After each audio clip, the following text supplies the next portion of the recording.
অনেক আগে একটি গল্প শুনেছিলাম। আজকে চলুন সেই গল্পটা আপনাদের সাথে শেয়ার করি, যা অনেক বড়, শিক্ষণীয় এবং উপদেশমূলক। চলুন বর্ণনা করা যাক।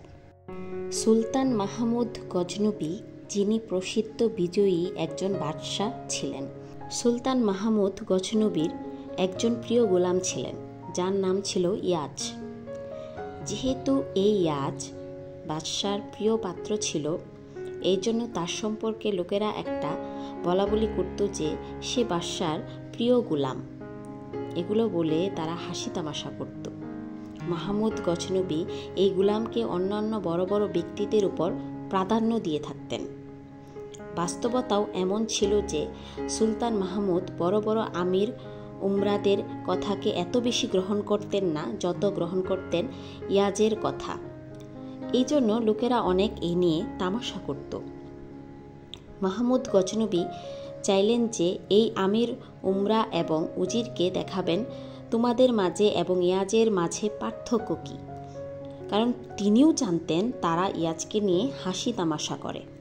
সুতরাং একবার এক বহু বড় মূল্যবান হীরা কোথাও থেকে সুলতান মাহমুদের কাছে তোহফা হিসেবে আসলো। সকলেই এই মূল্যবান হীরাকে দেখল এবং এটার প্রশংসা করল। এরপর মাহমুদ গজনবী উজিরে আজমকে নিজের কাছে ডাকলেন এবং তাকে জিজ্ঞেস করলেন যে তুমি এই হীরা দেখেছ? এই হীরা কেমন? উজিরে আজম বলল যে হুজুর, এইটা অনেক মূল্যবান হীরা এবং পুরো দুনিয়াতে এর কোনো দৃষ্টান্ত নেই। দেখতেও অনেক সুন্দর, এটা বড় দামি হীরা বাদশাহ। বাদশাহ জিজ্ঞাসা করলেন যে এই হীরাকে জমিনে নিক্ষেপ করে ভেঙে ফেলবো?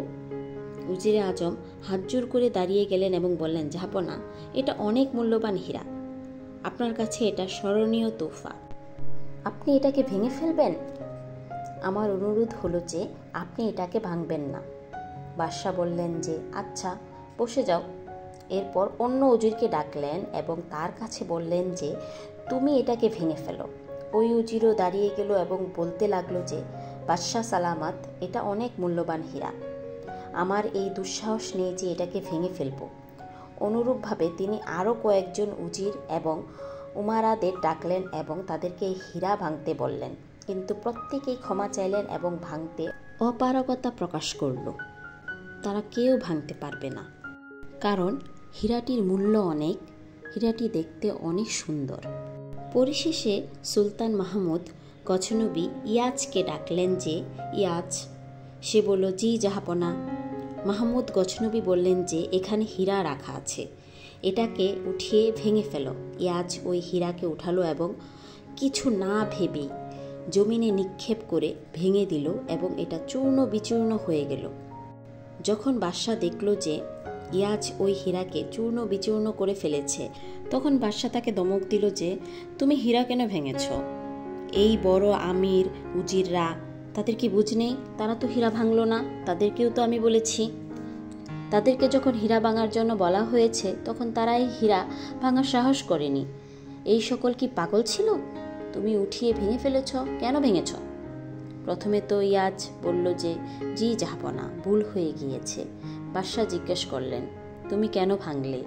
ইয়াজ বলল যে আমার অন্তরের খেয়াল আসলো যে এটা হীরা, এর মূল্য যত বেশি হোক না কেন, এটা যদি ভেঙে যায় তাহলে কোনো ক্ষতি হবে না, এর মধ্যে কোনো খারাপই নেই, কিন্তু আপনার হুকুম না ভাঙুক। আপনার হুকুমকে হীরার চেয়ে বেশি মূল্যবান মনে করে আমি চিন্তা করলাম যে এই হীরা ভাঙার তুলনায় আপনার হুকুম লঙ্ঘন করা বেশি খারাপ বিষয়।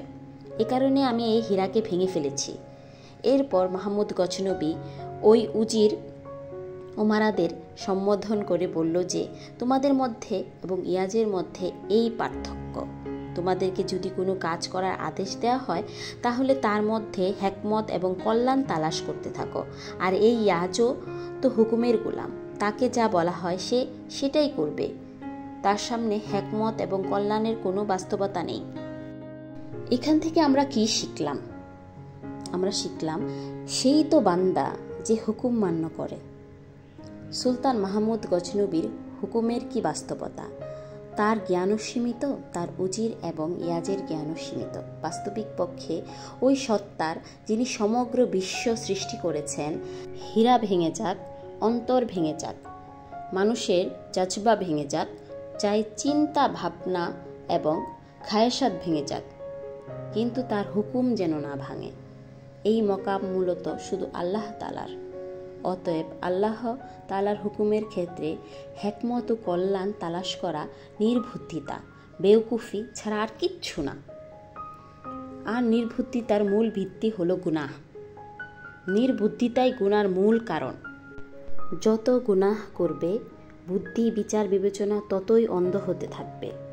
মোট কথা, গুনাহের ক্ষতি হলো যে মানুষের সকল বুদ্ধি বিচার বিবেচনা ধীরে ধীরে শেষ হয়ে যায়।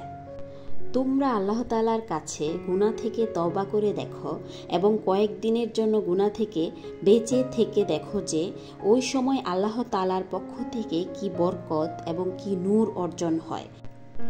এরপর জীবনের এমন বিষয় বুঝে আসতে থাকবে যা আগে বুঝে আসতো না। কুরআনুল কারীমে আল্লাহ তাআলা ইরশাদ করেছেন, যদি তোমরা আল্লাহ তাআলাকে ভয় করো, অর্থাৎ আল্লাহ তাআলার হারামকে অপরাধ ও গুনাহ থেকে বাঁচো, তাহলে আল্লাহ তাআলা তোমাদের অন্তরে হক ও বাতিলকৃতর মধ্যে পার্থক্য করার একটা মাপকাঠি সৃষ্টি করে দিবেন। এই আয়াতটি সূরা আনফাল আয়াত 29-এ বলা হয়েছে। আলহামদুলিল্লাহ, আল্লাহ আমাদেরকে এটা বুঝবার তৌফিক দান করুক, যা সুস্পষ্টভাবে আমাদেরকে বলে দিবে যে এটা হক এবং এটা বাতিল, এটা সঠিক এবং এটা ভুল। বর্তমানে হক এবং বাতিলের মধ্যে পার্থক্য শেষ হয়ে গিয়েছে। এর মূল কারণ হলো আমরা গুনাহ করতে করতে নিজেদের রুহকে খারাপ করে ফেলেছি। আল্লাহ আমাদের সকলকে বুঝার তৌফিক দান করুক।